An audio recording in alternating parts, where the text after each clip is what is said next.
Hello and welcome. My name is Ben Christensen and I'm the owner of Waterford Wine Company. And I'm here today to present the wines of South Africa to you.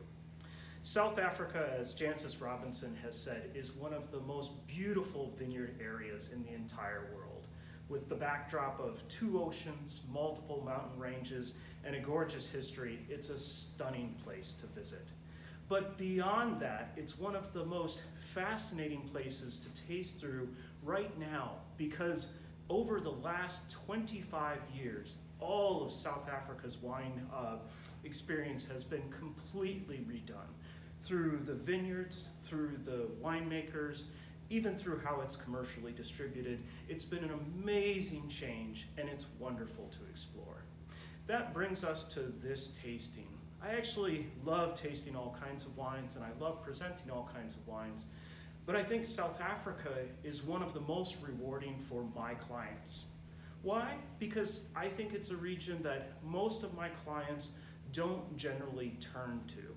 It's true, we do sell quite a bit of inexpensive South African wine, and I love it for good reasons that we're going to explore.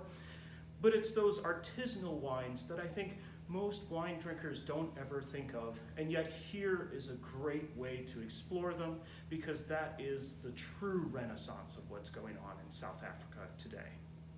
So how we're going to approach this tasting is just a touch different from our previous online tastings and a touch different from tastings that we used to do in the store. I'm going to give you an introduction statement, which is this, where we're going to just talk a little bit about the history of South Africa and the geography of South Africa to give you an overall orientation to the landscape. From there, we're actually going to do the wines, and there's 6 of them we're using to represent South Africa today. We're going to do the wines separately in separate videos. The idea being, if you want to just explore one, you get a shot at just exploring that one, and you can buy one bottle, enjoy it, turn me off, and then proceed to have a wonderful dinner with that bottle without me interrupting. Or if you want to take the entire set, you can just play them one after the other. But our hope is that it gives you the most flexibility to introduce yourself to South African wines. Now, amazingly enough, I think everyone who knows Waterford knows I love instant cartography, but I actually have an official map of South Africa. Now, South Africa has a couple very interesting things about it. Of course, it's based on 2 oceans. The main wine growing region is around the Cape of Good Hope, so all the way down in the corner of South Africa, and there's a small map there that you can look into. And most interestingly for, I think, vintners, and I think what many vintners would tell you, is that because of these formations, this area of the world, so this area of South Africa, actually represents some of the oldest geography in the entire winemaking world. Most of these soils are in some form of very old granite, which means to us as wine drinkers that almost all of South Africa's wines are naturally low vigor.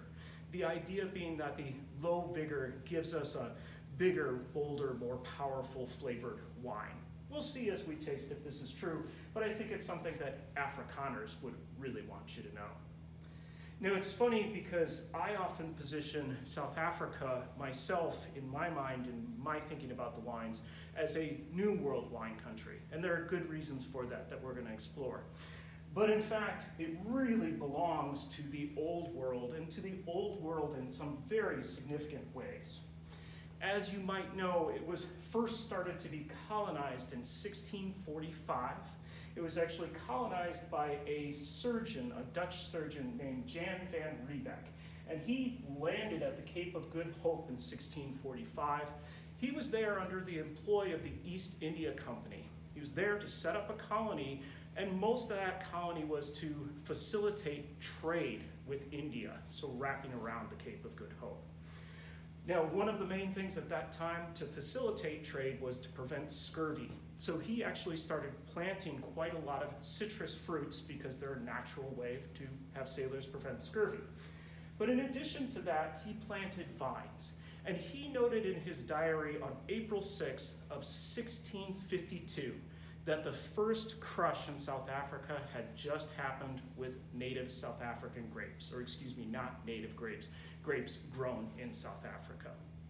Now, if you think about that date, 1652, that actually puts South Africa's wine industry before the birth of Lafitte Rothschild, the famous first growth.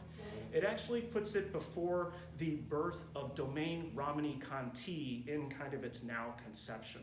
So South Africa's wine industry is actually older than many of the most famous estates in Europe. Not only that, if we look ahead just a little bit, there's a wine that we're not going to taste, but it's one I think you should know, which is Constantia. And that starts in 1685, and it starts just down, again, in the Cape of Good Hope. This wine actually became the magnificent toast of Europe in the 17 and 1800s. It was so popular that it became Napoleon's favorite wine and spread across all of the monarchies of Europe at the time. Again, amazing to think about because this still places it above most of the first growths and most of the famous Burgundy houses.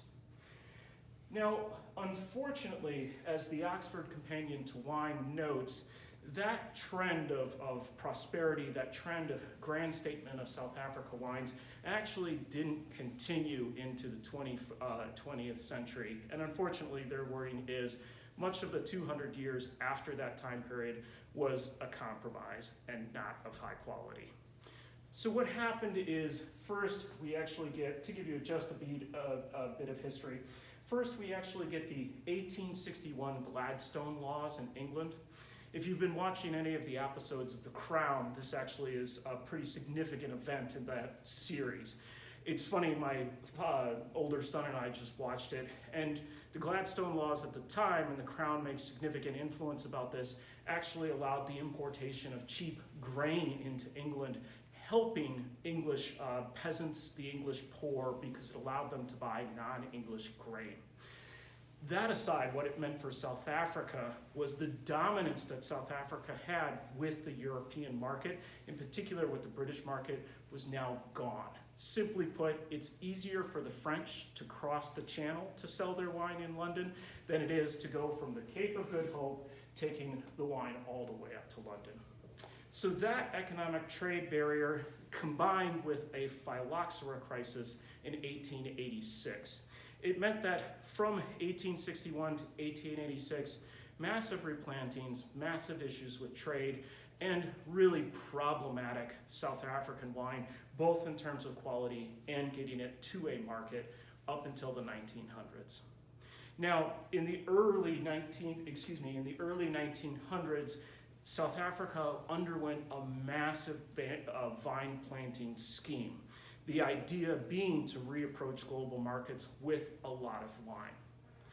Now I'm going to leave the history there. I'm going to leave the history at a company that's called KWV in 1918 with the massive replanting of South Africa.